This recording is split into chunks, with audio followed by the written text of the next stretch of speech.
good. Yeah, the role of history in educating citizens, that's not nearly as exciting as the version of things that you were presenting, but I'll try to make it as interesting as I can. And I think one of the points to be made, I'm not going to talk a lot about Land of Hope tonight, but one of the sort of litmus tests that I used in composing it was, is this something that to include something, is this something that will contribute to the education of citizens, to making young people into better, more informed, more perceptive, more energetic, more constructive citizens? So that's always been part of my thinking, and I think you'll see in my remarks today a little bit more about that. I had really just yesterday, I had a student hand in a paper to me. And of course, we're doing, everything is sort of online. There's so little, even handing out pieces of paper is considered a terribly dangerous and seditious act. So I do it myself, but I try to keep it quiet. And I teach in person, which about half of our faculty is elected not to do. And I think it's important, even though I have to wear a mask and the students have to wear a mask. And I don't really know what all of them look like. It's sort of an odd thing. But anyway, this student handed in a paper and with a sort of long explanation about why it was actually just a few hours late. And he said something about, and I know this student, I know he meant what he said. He said this something about 2020 being the worst year in history. And he knows that I'm a historian, so I don't know what standing he expected me to give to that remark, but so in a way I thought of this talk, which I'd already prepared. I calibrated it in my own mind, partly towards someone like him. So we do live in difficult times, anxious times. But there have been many times in our past that were far more anxious and in which the reasons for anxiety were more compelling than they are now. We need to remember that, and we need for our young people to know that. Consider, for example, the situation facing the world in the early months of 1941, even before the Auden syllabus was promulgated.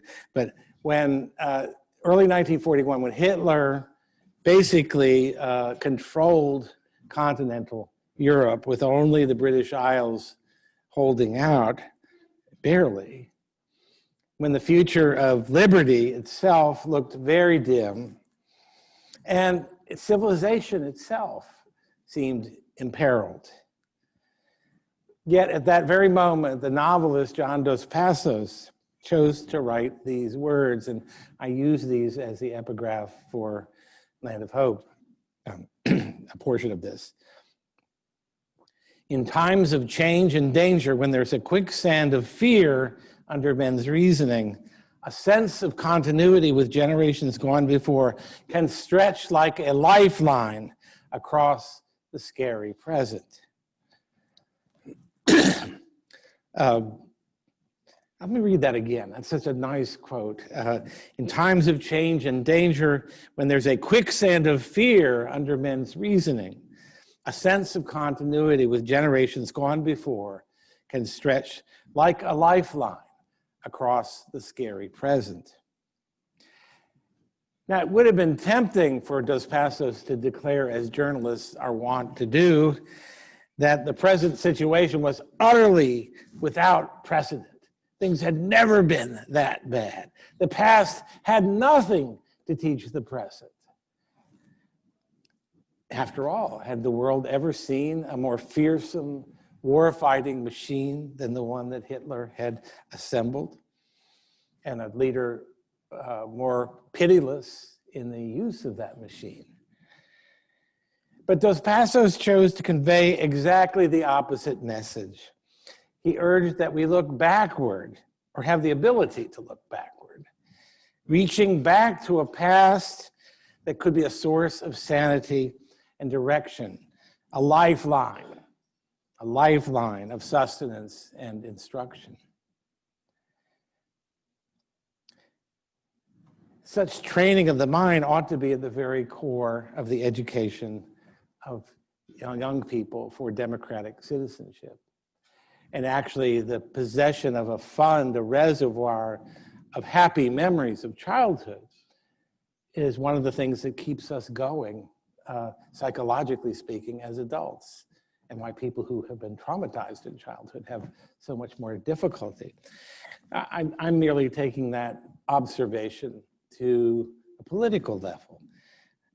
We neglect an essential element in the formation of our citizenry when we fail to supply our young people with a full, accurate, responsible, and inspiring account of their own country. That's what the formal study of American history ought to do. And the knowledge of these things doesn't come to us automatically. We don't just pick it up by osmosis or have it awarded to us by virtue of our birth. The knowledge must be acquired. And once taken in, needs to be made our own, a part of our shared consciousness, our common memory as Americans. And that's something that I think we're consistently failing to do. The evidence of our failure is overwhelming and irrefutable. In fact, the most recent test administered by the National Assessment of Educational Progress, NAEP, which is sometimes called the nation's report card. I sort of object to that, but that's what people say. That the latest figures show a decline in the already low history and geography scores and flatlining in civics scores. The explanations given for this abysmal performance are many, and it's true. There are many explanations, there are many factors. The cultural barriers that are thrown up by the surrounding culture for many of our young people they are formidable. But the bottom line is that we need to recommit ourselves, or commit ourselves for the first time in memory, to the teaching of both history and civics, and the recognition that the two of them belong together, history and civics. As Eliot Cohen of Johns Hopkins has put it, quote, "Without history, there is no civic education. Without civic education, there are no citizens. Without citizens, there is no free republic." So there are the stakes. But I think there's something more that needs to be said here, and something more regarding the work of civic education, which frankly for a lot of people is the driest subject imaginable. Tracking scores on standardized tests can provide us with useful, if very limited, data about the state of our historical knowledge. But they can't tell us about the depth and quality of that knowledge, and the extent to those who possess it, who possess that knowledge, feel a genuine and living connection to it. That is, a felt connection to their own past. That connection is what we most need, what we need to recover and restore. It is as much a task of the heart as it is of the head. The word citizenship is a word that's lost much of its noble luster, just as the word civics has been demoted to little more than a kind of user's guide to the machinery of government. Both words deserve far better. Citizenship is not merely about voting. It is about membership in a society of civic equals. Citizens, not subjects. Citizens, not mere inhabitants. Citizens whose respect for one another's equal standing under the law is a guiding moral premise of the democratic way of life. Civic education is not only about how a bill becomes law and that sort of thing, the wonkery and mechanics of democracy. It's about promoting a vivid and enduring sense of our belonging to one of the greatest enterprises in human history, the amazing, perilous, and consequential story of our own country. Both things involve fostering that sense of felt connection to the past and gratitude for the good things that we have inherited, along with a feeling of responsibility for the tasks of preserving them and improving upon them. Hence, a civic education should be an initiation not only into a canon of ideas, but into a community. And not only into a community of the present, but a community of memory, a long human chain that links past, present, and future in shared recognition and, one hopes, gratitude. Ultimately, in fact, and this is something you'll hear almost nobody in higher education say, but I will say it, ultimately, in fact, a patriotic education should be an education in love. Make no mistake, the love that we are talking about here is something very different from romantic love or familial love or the love of God. It's something that cannot, well, this is true of all forms of love, it cannot be imposed by teachers or schools or government edicts, least of all in a free country. Like any love worthy of the name, it has to be embraced freely and be strong and unsentimental enough to coexist with the elements of disappointment, criticism, dissent, opposition, and even shame that legitimately come with our moral maturity and our open eyes. But it is love all the same, even in spite of those things. And without the deep foundation that love supplies, a republic will perish. Okay, I've been speaking in rather abstract terms, so let me give a concrete example from history of what I'm talking about. It's a very powerful example because it involves a great leader, someone almost universally admired, although they've been trying to tear down his statue lately. Someone who possessed an enormously strong and fruitful sense of connection to the past, even though he was largely self-educated. By now you've figured out I'm talking about Abraham Lincoln. The self-educated part gave it away. We all know that Lincoln was a voracious reader and was essentially self-educated. He had very, very little, essentially no formal education. And he acquired his peerless sense of the English language from reading Shakespeare and the King James Bible.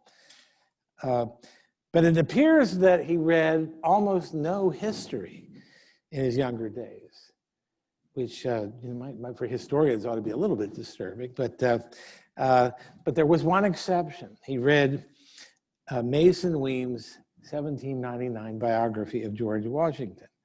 Now that is, if any of you know that book, it's a book that very few people would read today except out of antiquarian interest. And certainly they wouldn't read it for its accuracy. After all, this was the book that, with the fable of young George chopping down the cherry tree and saying, "I cannot tell a lie," and all of that came from. Obviously, completely apocryphal story. Well, as far as we know, there's no evidence for it. But anyway, Lincoln did. We don't know that he read this.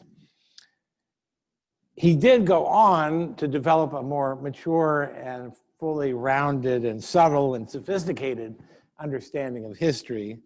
as he got older, and events in his political career sort of educated him, and his constant reading and constant interest in the past. And yet, there were traces of Weems's, Parson Weems, as we call it, Parson Weems's history that stayed with him all of his life.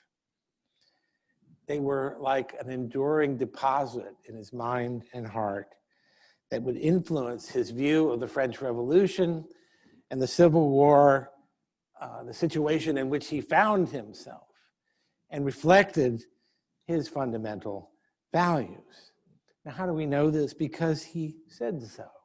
We know that in February of 1861, 40 years after he had read Weems's book, he drew upon it explicitly.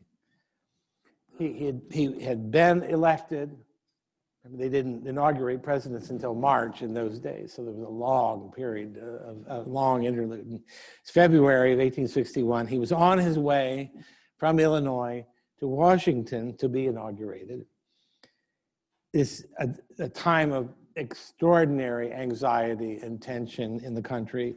The southern states were dropping like flies out of the Union even before Lincoln was inaugurated, and in response to his election. Virginia had not yet gone, and that was a crucial domino to fall, but things were not looking good. There was real reason to believe the nation might be in the process of disintegrating. So Lincoln stopped off in Trenton, New Jersey, on his way to Washington, and gave a short but powerful speech to the New Jersey State Senate.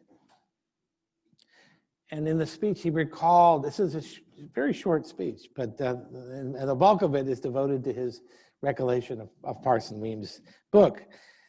He remembered the effect that the book had had on him when he read it 40 years before. And I quote, it's the portion having to do with the Battle of Trenton, which was one of the pivotal battles of the American Revolution.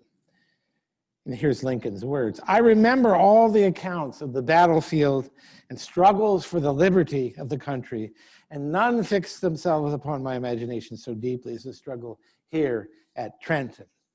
Well, you know, he was being a politician, you know, so wherever he happened to be was, of course, the most important place on earth. But still, this is really evocative, what he goes on to say. And again, I'm quoting him. The crossing of the river, the contest with the Hessians, the great hardships endured at that time, all fixed themselves in my memory more than any single revolutionary event. I remember thinking then, boy, even though I was, that there must have been something more than common that those men struggled for. He continued, that something more than common was, and I quote, something even more than national independence, something that held out a great promise to all the people of the world for all time to come. It was the perpetuation of the Union, the Constitution, and the liberties of the people in accordance with the original idea for which that struggle, the revolution, was made. So, all of this from the story that he read as a young boy, a lot for a story to do, forming a man's mind and his soul. It helped him to form a vision of America, of the American past, a vision that was both inspiring and true. More true than the rest of Parson Weems' book was, but thankfully, and a vision that would sustain him through the very dark days to come once he took office. Note, too, that although himself a fierce opponent of slavery, Lincoln did not focus on George Washington's history as a slave owner, even though he, of course, knew about it. He did not entertain the view that was fashionable then among Southern planters and today among New York journalists that the nation was founded on slavery. No, he insisted. It was founded on other principles entirely, principles of liberty and equality and self-rule, self-governance. They were something new in the world that America had ushered in, principles that America was born to champion. He was right about that, and he's right now. So what are we to conclude from this example? Do historians need to start retooling and write histories like that of Mason Weems with cherry tree stories inserted for helpful moral formation instead of hard-headed and dispassionate examination of the past based on careful and methodical research? Should they be myth-making? No, absolutely not. History must be based on truth and not on myth. We do ourselves and our young no favors by prettifying or oversimplifying the past and failing to give an honest account of our failures as well as our triumphs. But we also do no favors to ourselves or to the truth if we fail to honor the magnificent achievements of our history and leave them out of our accounting entirely, as has become too often the case. We need to remember that one of the civic functions of history, one of the chief reasons we endeavor to record the past and teach the past and teach it to our young, is to serve as a vessel of shared memories, of common memories, imparting to each generation a sense of membership in its own society, a sense of living connection to its own past, a sense that can unite us and sustain us in hard times. As Dos Passos said, a lifeline. Lincoln brought this sense of connection to many of his best speeches, most notably his speech at the dedication of the Soldiers' National Cemetery in Gettysburg, we call it the Gettysburg Address, on November 19th, 1863. Just as he had done at Trenton, so he did in Gettysburg. Even as the war raged around him, he reached back to the nation's birth in 1776, 77 years ago, as one of the great achievements in human history, a precious legacy to whose preservation the deeds of the present ought to be dedicated. That's exactly what he said in the Gettysburg Address. He found in the American past, and particularly the legacy of the Revolution, the generation of 76, as he called it, he found a steadying influence in a time buffeted by chaos and fear, a source of renewed courage and determination. So it can be for us.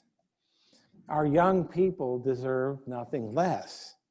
We're failing them and our country so long as we fail to give them a rich and sustaining sense of their own past, a sense that's both truthful and inspiring. It's high time that we did. For consider the alternative.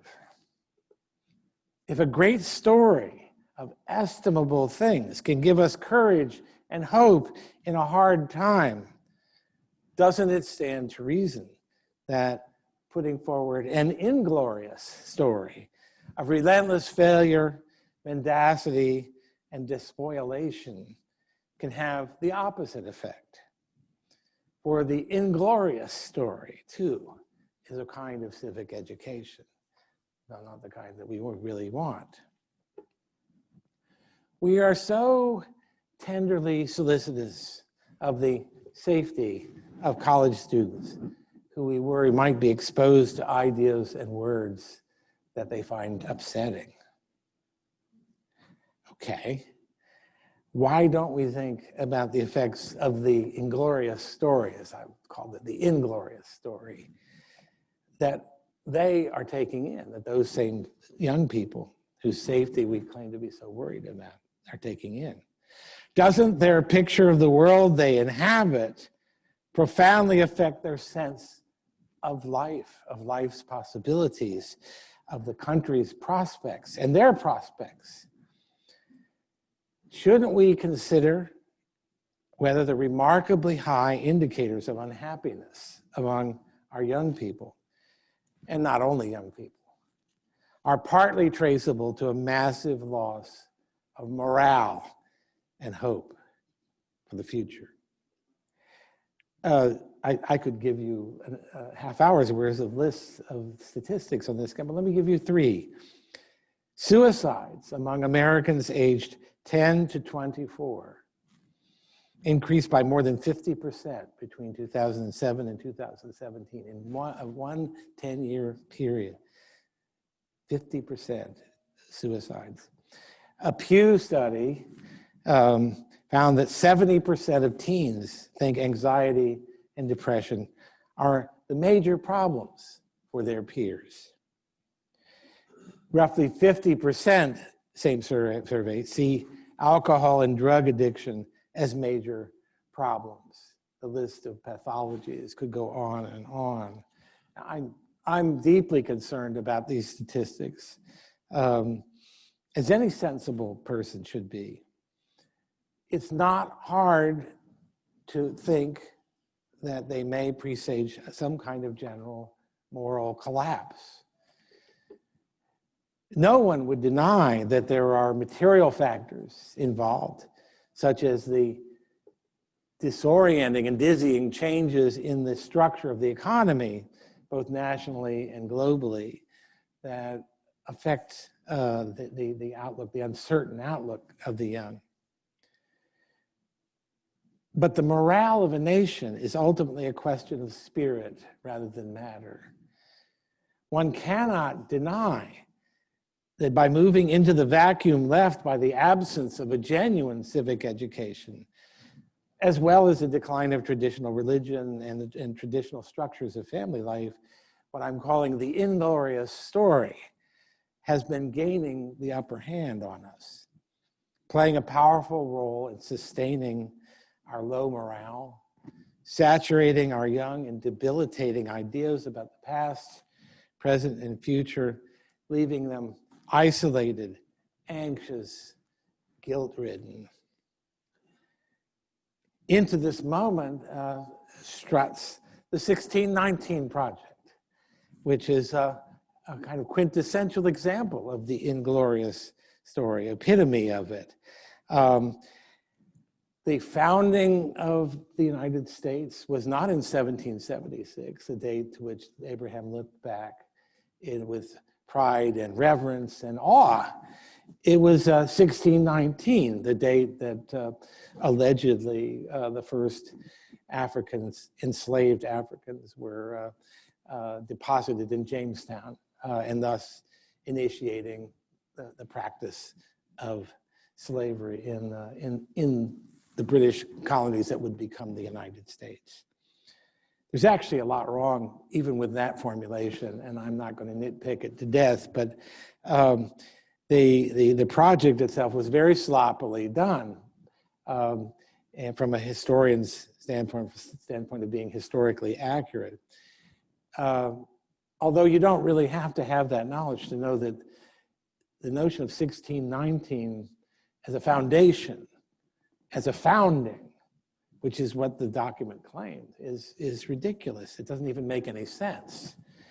The project made other claims. It claimed that made the claim that the principal cause behind the American Revolution was the desire of Americans to preserve the institution of slavery, an assertion for which it turns out that there's no evidence, none.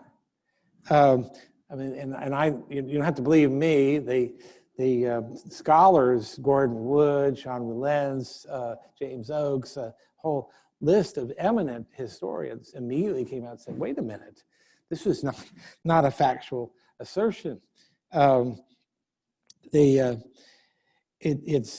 could go on about its flaws. The principal author who put the whole thing together finally, although she's never conceded to any fundamental errors in it, she finally said publicly, well, this wasn't really meant to be history. It's about memory.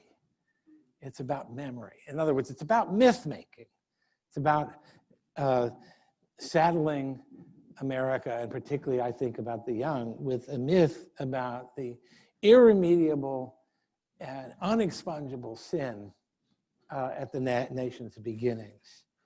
No acknowledgement of the Civil War, for example, and the many lives that were lost in that conflict that led to the abolition of slavery. So it's the Inglorious Story, published by the New York Times. One of I'm not sure how much authority it still has, but it does in the country at large. There's nothing to be proud of.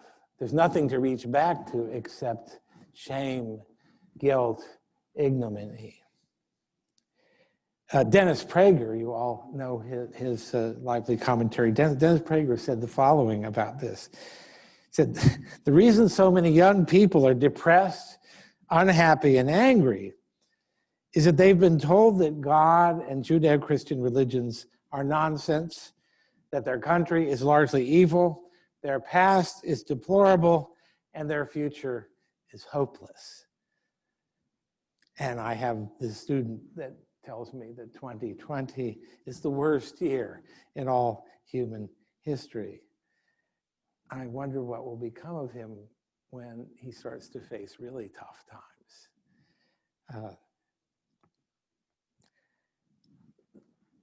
As a great Austrian psychiatrist actually, Viktor Frankl, observed, we humans can bear a great deal more than we think we can. We can bear material deprivation, physical suffering.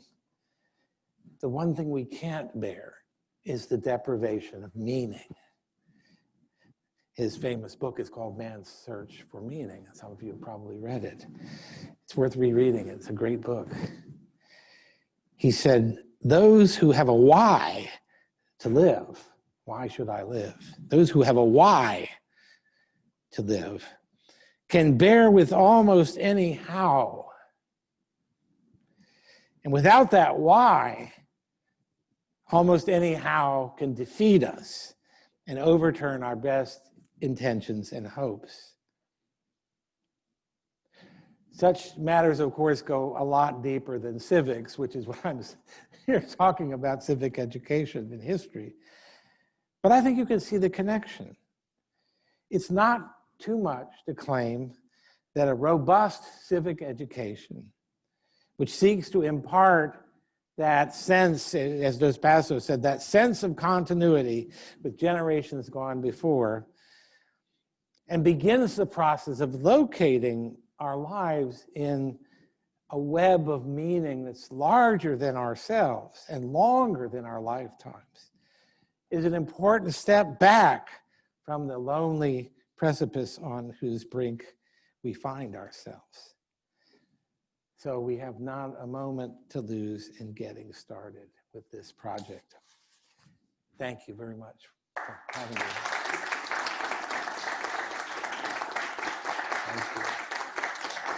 Thank you. We have a few minutes available for questions, and in order for the questions to be heard by our live stream audience, I will give you this microphone. So if anyone has a question, please raise your hand and I will bring you the microphone right away.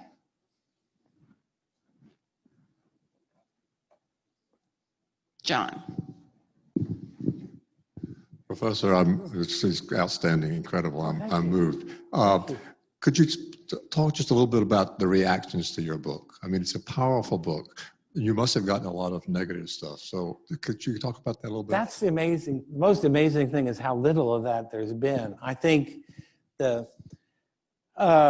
I can tell you that I don't think most of my friends who are his professional historians are very thrilled with it. They try to sort of act as if it doesn't exist, you know, like, I don't know what to compare it to. You know, the otherwise sober person who goes out and buys a Lamborghini. And his friends say, well, God, I wonder what got into Bill to do such a crazy thing. Or maybe he did it for the money. There's a little bit of that. I've had precisely one really, really negative review. I mean, a viciously negative review but not in a professional journal. It was in a journal of the left. And the author, who is a guy I know, I really didn't expect him to do something like this, but I think he gave me credit for doing something that is threatening to his enterprise. I think otherwise people just think they want to ignore it and it'll go away. But there's a lot of, I've gotten so much more. I get letters from people all the time, every day. People from obscure places, or sometimes teachers, sometimes young people who come across it. And it's so gratifying, I can't begin to tell you. I mean, there are times I just weep over it. I think that, why me, you know?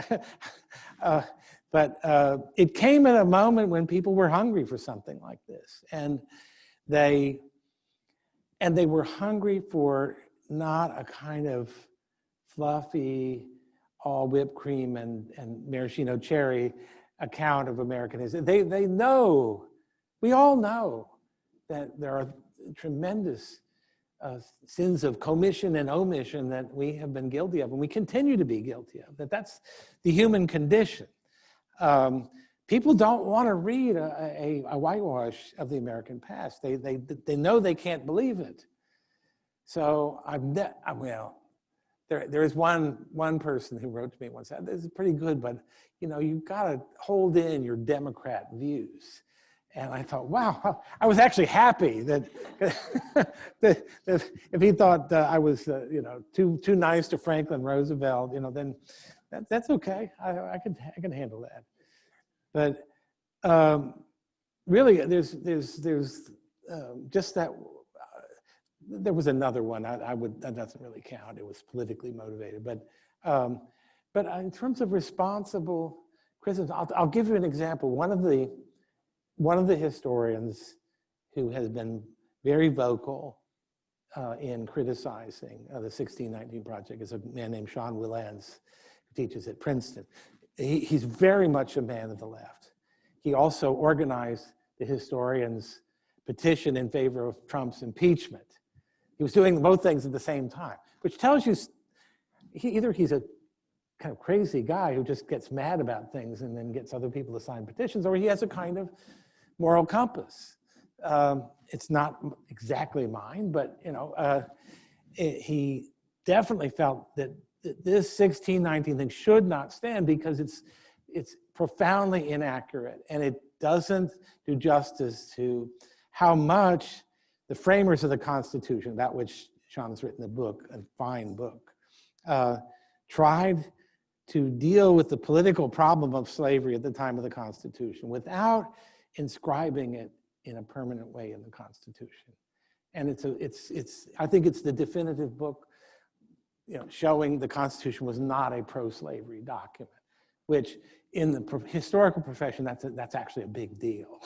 For the rest of you think, but it is a big deal. Well, anyway, I did a program back in the spring at Princeton, and he and two other historians were, you know, presented their reaction to Land of Hope.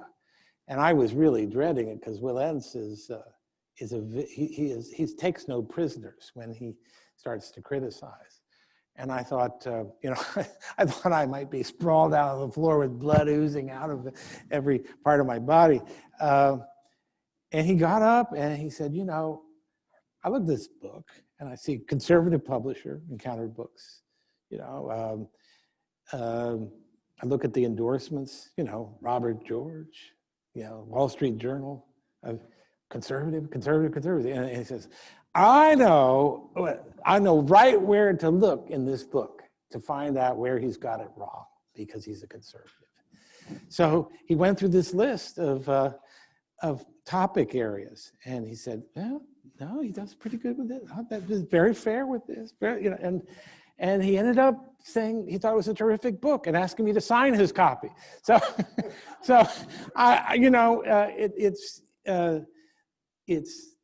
I think it's that fair-minded people, even on the left, see it, to the extent they take notice of it at all, as a fair-minded book. And by the way, most of these same people, if you get them in a corner where nobody can hear them, and ask them what they think of Howard Zinn, to which George made reference, his People's History of the United States, which has sold 3 million copies. It's the most influential textbook out there, and it is a joke. Most of them will agree with that. Most of them will say, well, I'm a man on the left, or I'm a woman on the left, but Howard Zinn, that's mythology. That's not real history. So that's what they haven't been willing to stand up and condemn it for the most part. And I didn't do that with this book either. The word Zinn does not appear anywhere in the book, although one of my favorite reviews of the book was by Philip Terzian, who formerly of the Weekly Standard, who titled it, "He is who is without Zinn." I thought that is it. But what I thought I would do is, what if Howard Zinn didn't exist? What would the account of the American past look like if you weren't sort of saying, well, Zinn says this, but that's wrong, and this is right, and there was a temptation to go that route. Mary Grabar's book does that fantastically well. But I thought my task was to do a different kind of book, to argue against Howard Zinn by telling the story in a better way, in a more honest way, and a more inspiring way at the same time, both of those things. And I'm still pinching myself that I've fooled enough people in thinking I succeeded. No. Got another question over here. Professor, thank you. How widely is the book being used today in schools? It's hard to know. I don't know whether I should say this since this speaks, but one of the downsides of going with the publisher I went with, they let me do exactly what I wanted, but they're not in the educational publishing business. So there's been a learning curve how to market it, and we're such amateurs in a way. We published the book, and then the teachers were saying, well, this is great, but I need a teacher's guide. And anybody who knew the business would have told us that at the outset, but we were just kind of, we'll get the book out. And now we have a teacher's guide, and we've got a student workbook coming. They need all these ancillary materials.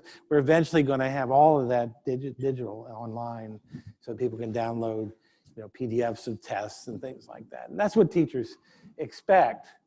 But getting how widely used, we don't have good measures of that. I have a lot of anecdotal evidence. I mean, teachers write to me. Another problem we've had is we keep selling out of the book.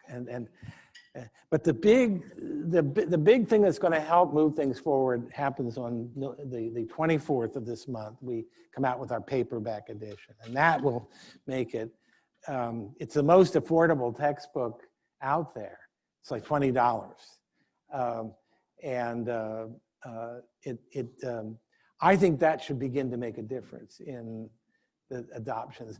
A little more about that, if you don't mind, because it's an interesting question. That we're getting a lot of interest from charter schools, which are public, of course, private schools, although the independent schools, the hoity-toity independent schools are not, they actually teach Howard Zinn for the most part.